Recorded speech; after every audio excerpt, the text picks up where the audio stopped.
Hi, my name is Christine, and this is Life's Lessons.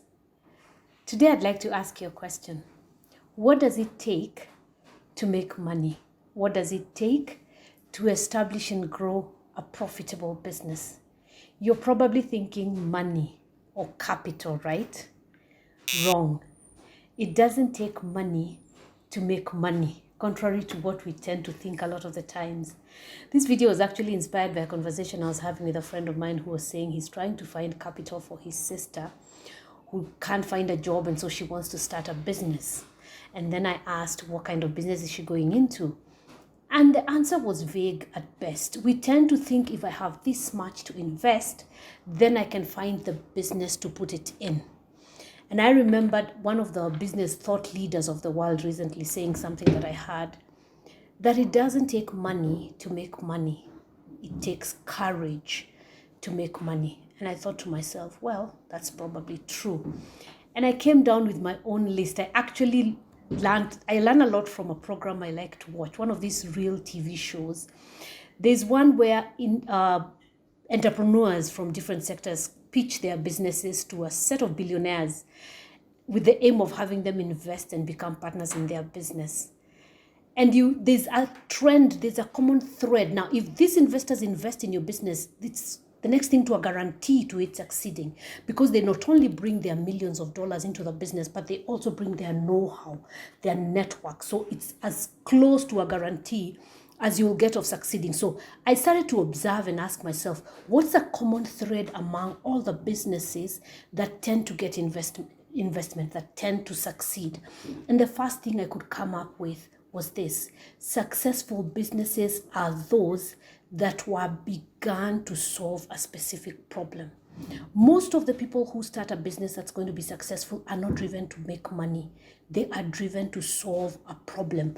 An example that comes to my mind is a gentleman who liked to take his child out to the park, and all the baby bags, diaper bags that he could find were floral and frilly, and they didn't appeal to him as a man. And so he started a line of diaper bags for dads.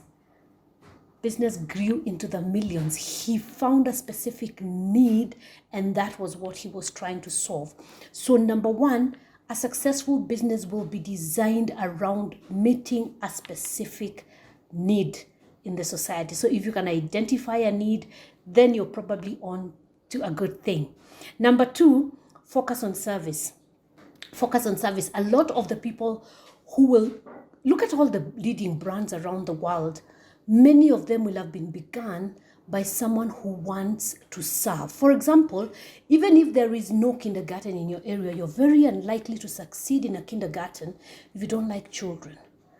It's the focus on service. You can always tell when the vision carrier, when the leader, when the founder of an organization is focused on serving rather than on making money, they end up doing very well in their business. So that's our second pointer.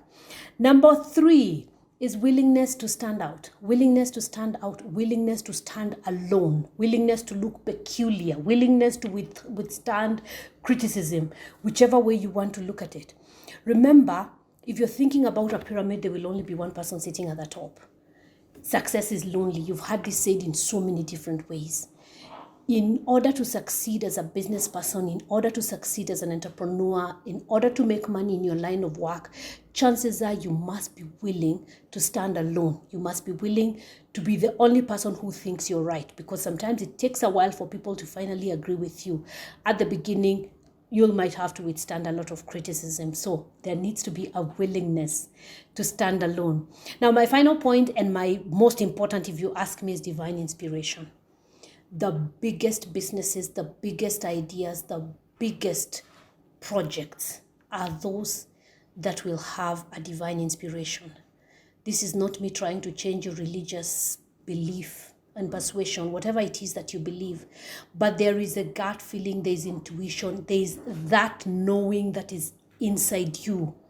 A lot of the most successful people in the world will confess that they made their best decisions when they followed their gut.